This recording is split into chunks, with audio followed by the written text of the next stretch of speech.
Hello guys, welcome to cooking with Geeta. நம்ம சேனலை subscribe பண்ணாதவங்க சப்ஸ்கிரைப் பண்ணிக்கோங்க, ஷேர் பண்ணிக்கோங்க, மறக்காமல் சப்போர்ட் பண்ணுங்கள்.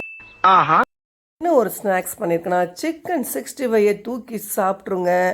அந்தளவுக்கு டேஸ்ட்டாக உருளைக்கிழங்கு இருந்தால் போகிறோம். நீங்கள் வெஜிடேரியனாக இருந்தால் கவலையே பட வேண்டாம், இதே மாதிரி பண்ணி சாப்பிடுங்க. இது எப்படி பண்ணலாங்கிறத சொல்கிறேன். உருளைக்கிழங்கு முதல்ல நல்லா தோலை சீவிட்டு துண்டுகளாக எடுத்து போட்டு அப்படியே வெந்நீரில் போட்டு ஓரளவுக்கு வேக வச்சு, லைட்டாக வேக வச்சு, உப்பை போட்டு வேக வச்சு எடுத்து வச்சுக்கோங்க.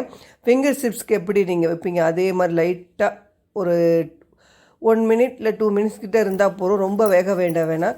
வெந்ததுன்னா நல்லா இருக்காது, ரொம்பவும் வேகக்கூடாது, ஓரளவுக்கு தான் வேகணும். அப்படியே கூல் வாட்டர்லேயும் போட்டு அலம்பி எடுத்து வச்சுட்டு மஞ்சப்பொடி, மிளகாய்த்தூள், மல்லித்தூள், பிரியாணி மசாலா நான் போட்டது நல்லா வாசனையாக இருக்குன்ட்டு, அப்புறம் கார்ன்ஃப்ளவர் மாவு, அரிசி மாவு, மைதா மாவு எல்லாமே ஒரு 2 டேபிள் ஸ்பூன் அளவுக்கு போட்டுக்கோங்க. அதாவது ஃபுல்லாக அந்த உருளைக்கிழங்கு அப்ளை பண்ணுற அளவுக்கு இருக்கணும். அந்த அளவுக்கு இருந்தால் போகிறோம். தண்ணிலாம் விட்டுறாதீங்க. நான் தேங்காய் எண்ணெயை விட்டு பரட்டி வச்சுருக்கேன். ஒரு 10 நிமிஷம் இருக்கட்டும். ஊறினதுக்கப்புறம் எண்ணெயை விட்டு அப்படியே காஞ்சதுக்கப்புறம் அதை அப்படியே உதிராக மலைச்சாரல் மாதிரி அப்படியே போட்டு அப்படியே சுட சுட அப்படியே எடுத்து சாப்பிட்டிங்கன்னா சொல்கிறதுக்கு வார்த்தையே இல்லைங்க.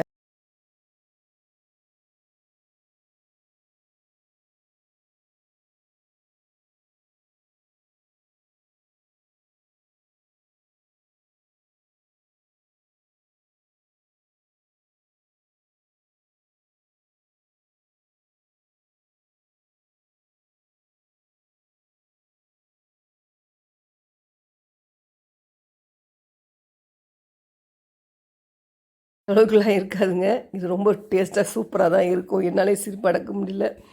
உண்மையிலே இதை மாதிரி செஞ்சு பாருங்கள். உண்மையாக செம்ம டேஸ்ட்டு. நல்லா ஒரு ஃப்ரைட் ரைஸ் தான் நான் பண்ணியிருந்தேன். ரொம்ப தொட்டு சாப்பிட்றதுக்கு சூப்பராக இருந்தது. நல்லா உங்களுக்கு ஸ்நாக்ஸாகவும் யூஸ் பண்ணிக்கலாம், இல்லை ஏதாவது டின்னர் பண்ணிங்கன்னா தொட்டு கூட சாப்பிட்லாம்.